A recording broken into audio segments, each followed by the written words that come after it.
Well, welcome to a new Harry's Garage video, and yes, we are back at Day and White, and the Zagato has reappeared in red. It left here, I look back, May 2021. Some time ago, it's been down at Prestige Refinishing, getting this glorious colour put on it and a whole load of bodywork if you've been following it.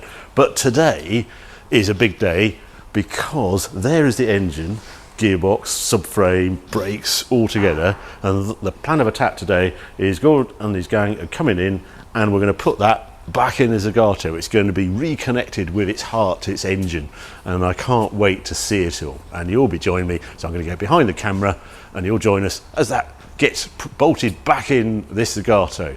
Gordon, good to see you again. It's been a while, and I can't believe how this looks, actually. I just can't believe. I know, quite a difference. Yeah.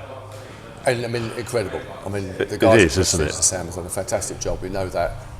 Also, all the little bits and the nuances we were talking about have been sorted. You know, the things we talked about the panel, all the things that had to be done and why we went on this journey in the first place has been corrected and more than corrected in some capacity. And I can't get over the paint finish. It's just right. I mean, it is beautiful gloss. I can't get over the colour as well, because this is what was confusing me, whether it was an orange or a red. This is how I remember it. This sort of orangey red. It seems to be the colour. I've looked at the Kodak picture had faded somewhat, so it was a bit hard to sort of get that correct. But no, absolutely spot on. And again, all the little edges and the contours that sort of were as they were original. I mean, to be honest, I think this is probably the finest one I've seen. Well, it must be, mustn't it? I mean, there's no filler in it, is there? I mean, there's no microns of filler just when they're going round. Yeah, exactly. But what a thing to work on, and now to bolt all this into, which has just been sitting ready and waiting for this moment, hasn't it, really? Subframe's all ready to go. Yeah. I mean, the one nice thing, it is a component, which is fine, but now, coming back to us, we can sort of sort out the wiring has to be dealt with. Yes. About before, because it was, you know, the wiring's a bit of a mess, and when you have something to this sort of degree, you really want to get those bits right. So everything's been stripped off, all been checked, new terminals on, redressed in Tessa tape, same thing with the car, dashboard as well, up to this all point, all this sort of stuff's been cleaned up. See. There's a right bird's nest somewhere over here of the old wiring we took out of it. Yeah. I hate to think Italian Lancia wiring, not a good combination, really, is it? Well, no, just things get added all the time. It's a bit like the car itself. Everything gets added onto it and added onto it. Well, now you've sort of got the chance to take it back and get it all just neat and tidy. Yeah, I can't get over it. I really can't. Because it's like a new body shell, isn't it? I mean, it is as good as... I know, it's nice because even all the edges and everything else that is done correct, just makes all the little touches in here that weren't here before. This little thing, I didn't realise this wasn't on it before, but they've put that on. And how they've done the black and the and the red, and where they've made it, because I've gone like black inside the engine bay, isn't it? And it's just finished here. You've got the finally you can see the chassis number just very faint just here, can't you? Yeah. But no, I just can't wait. So you've got to bolt this in, haven't you? Yeah. That's going to go in, all new bushes, everything's ready to go. Oh yeah, the bushes are on there, aren't they? So this is a subframe, and this literally is fully assembled. This is a subframe here, isn't it? And these rust like crazy, isn't it, where it's bolted on? Where they mount onto is a box section, and one has to be careful because when they start to rot, often you can find that the lines, especially with the Fulvia coupes, if they start to split here, where it gets weak. So you've got to make sure all those box sections are strong. And you were saying that's really light. You can sort of pick up the front of this car. That's how light this is. Yeah, absolutely. This here is all very... I won't do it now, but you can. So one person can lift that front up. Good heavens. It was a bit tricky before, but now it's fine. Yeah, now. And you wouldn't really trust it before, but now it's solid, isn't it? Yeah. And here's one this is a well-known one, isn't it? You look after this 1600 pretty regularly. This is a family-owned one for forever, isn't it, this one? Really performs well. But it's more about performance. It's always been about the engine and getting it going and getting it running right. And he uses this. He was at Goodwood recently, had a lovely day at Goodwood circuit and did a full Lancia day there. No problems. And a lot of the modifications we've done to yours, we have introduced to this one. Yeah. We got Weber 45s from my shed that look all super shiny as well. Right, I don't want to hold you up any longer. Well, we've kept that uncovered so everyone could sort of see how it looked. But now we've just got to cover everything up, haven't you, for put this in? For obvious reasons. Yeah. Paint and stuff. Yeah. We'll cover it up and then start putting the subframe in. It's good, it's good.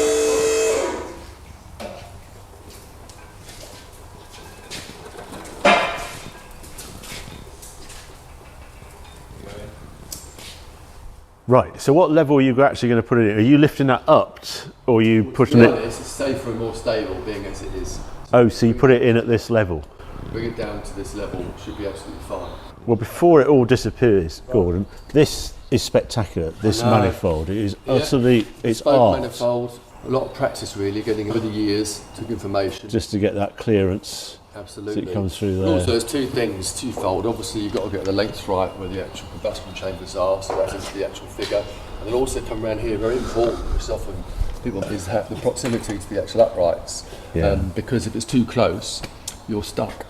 This all looks a bit close as well, this It is alternator. close. And actually, we have to, with the 45s, we get different size fan belts. Do you? Make it slightly smaller to allow for the fact the alternator won't have to come up so high.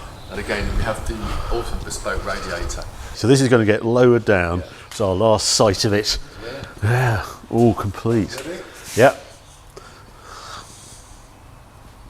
You've got these going into the chassis here. Sorry, into the body shell there. They're subframe mounts. And they're on this great big blocks of rubber, aren't they? Yes, they are. There was all sort of introduced. I mean, the idea was brilliantly it's just like vibration, set, noise, disturbance in the cabin. And then there's one at the front, on each side. So there they are. So there's 4 of those, and then you've got the top mounts as well. Yeah, it's quite a lot to line up, isn't it? So there's 6 major ones. Yeah, especially when you're dealing with bodywork that's immaculate. Yes. It's a little bit Yeah. That is the problem. Yeah, but we know it fits. It came out. Yeah, it came out. So that's good. Right. Right, so let's carry on down. Going down. Yeah. You all right, James? Your side? Yeah. Right, hang on. Let's go back a bit. The front's got to Front. And it's got to come. So it's going to go back, then come forward again. Let's switch down. You okay, yours? Yeah, go. Go on, Mike. Ready? Yeah. Yeah.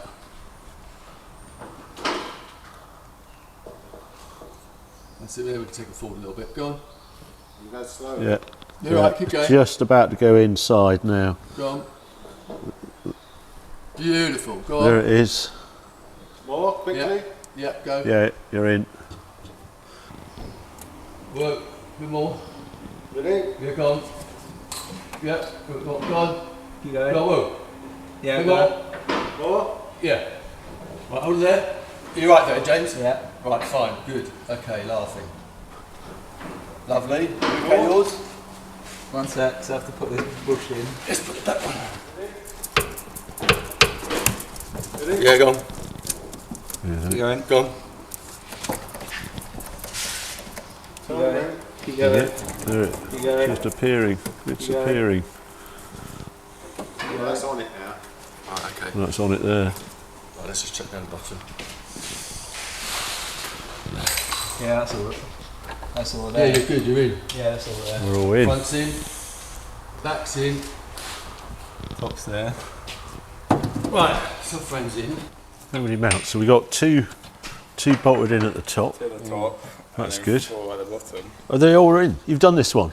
We're in. Well, they're all loose, yes. Yeah, but they're in the holes. Oh, terrific. Oh, right. Well, there we are. So that is 6 bolts holding it all in now, isn't it? Yes, that's right. The 4 are all in, lined up. We'll just pinch top lines up and then we'll go and take it out. Have a look. Have a look, yeah. And you don't tighten it right up. So this is. So what's the theory there? Exactly. It almost feels its way, so you'll leave it sort of just a pinch tight, let it settle, and then you'll check again. Especially at the back here with this back main mount. This is also very important to leave little yeah. when it comes down. The engine finds its natural position, and then you'll pinch that up. Oh, I see. Yes, because of course the table's still underneath at the moment, isn't it? Yeah, so these are actually all the holes are elongated to allow for it. Don't pinch it all up. Leave that a bit loose, let it settle, let it run actually, and then you'll pinch that up. Right. So it is a matter of letting the engine run and then pinching up. And we've got a gear lever appeared in the hole. Forgot about that, yeah. It's been a while since you used that. Yeah, it is a bit. Yeah, can you make my oil temperature gauge work, do you think? Yeah, should we have this, the one Lancia Fulvia that actually works? Wow. See, now you've got your uprights, so it should look, the whole thing just looks, you know, an absolute peach. Absolutely amazing. From where we started to this. Gosh. God, it's all gone quiet. It's like when the new issue of Evo arrived, it all went, oh, isn't it? I mean, all that, you know, not the Isn't Floors it? here, reconstituted, all this stuff was put in, you know, all Yeah. sealed off. Same again with the floors that were introduced. Yeah, I haven't seen the floor. There's all, it's like wax all in. Terrific. And these are the, I'll just show the bolts you've just been putting in. So that's right up there, isn't it? The rubber ones up there. There we are, the rubber bush in that box section there. Gosh, and then that one there. Wow. Oh, it's like And all new. fits perfectly, that's what we like. That work. Wow, that's lovely. Absolutely lovely. Yeah, 72. So this is, it's 50 years old. We're looking at. It doesn't look 50 years old looking under here. God. And no more newspaper. No, I don't want to have a look round the back. Let's have a look what it should have looked like 2 years ago. Yeah, what we've got to do now is introduce the holes for the other drains to come through. Right, yes, he put those pipes in, didn't he? Here goes here. There we go. That's Yeah, where they the were never should there have come out. They were before. never there, so they're just sat on the side. Yeah, But yeah, look at that back panel now. look at that. I mean, that's perfect paint finish as well. Look at it. God, yeah. Masterstry. Oh, you've got the new shockers, classic. Coney Classics. Coney that Classics. That's adjustables in the front. It seems to be best set up. Yeah, right. There are his handbrake shoes. Don't forget the reason why he had no Oh handbrake. yeah, Remember? no handbrake. Yeah. Burnt out. So the handbrake shoes would be installed. New handbrake shoes, new bearings. I'm gonna have to show people this because they won't believe this. I've never seen one like that. Even the ones I looked at, you know, since getting this, that is just perfect, isn't it? Look at that seal. Utterly amazing. Good. Shall we put it down and have a look at the engine? See what in the hole. But even things we were conscious of the ride heights. So we've got your leaf spring rubbers here, dampers. They've got a Oh, ride height. right, yes. That dictates exactly how high the car is. Yes. Otherwise, Yes. you get it all a bit wrong. It had a good ride height before. I'm trying to think That's what right, it was, that's what wasn't we it? maintain it. Yeah. And even with the leaf springs, remember how bad the leaf springs were? Yeah. We were conscious to get them tempered, to be the right height to what you've got. So your plan of action now? Well, then we can start fitting up. All the cables have got to go in, the wiring's got to be attached in, the brake pipes, we'll put the brake system first, it's got to go on. Then electric fuel pump's going to be installed in the back, the regulator, switch to car, we'll have a relay on that as well. Just now it's in, we can start. But you were saying you want to get an engine start before doors and next time round we'll get you in there. So before the rest of it goes together, the doors, all the rest of it, we'll get this thing running. So yeah, I'm down. Would be sort of initial startup really. That's the by idea. then brake system will all be in. The interior will that be in or is That's again, it's the last sort of thing to be doing. The windows aren't in. The windows can't go in really until the roof lining's in. so it's the headlining is and that's coming in from Italy you were saying. We've got the headlining coming in. Once that's together, then we can think about the interior. But for now, we'll concentrate on getting all the running gear on, getting the engine running. Yeah, it's still quite a lot for engine stuff because obviously the rad's got to go in, hasn't it, in this space. Pipe work, all the new hoses. Yeah, and you've been turning the engine. You were telling me. regularly So turn the engine over, right. make sure that hasn't stopped. Yeah. Yeah, no, it's good. Wow, it's been terrific to see that happen. It's a big step in getting this back together and on the road. Yeah, we can see an end goal now. Yeah. Which is the ticket. I don't want to put you on the spot, but an engine start in how many weeks? It's working around what we have. So let's, I'd like to sort of think probably 4 weeks. Yeah, Hopefully have time 4 to weeks, have a go. Well, I can't wait. That's terrific. Thank you. No problem. Well, the engine is back in the Zagato. I hope you enjoyed seeing that journey. I think it's spectacular. and I just pinched myself that this car is coming together so well, and in 4 weeks time we might come back down and hear this engine start. So yeah, hope you enjoyed this video. Keep watching, keep subscribing, more videos coming along very soon.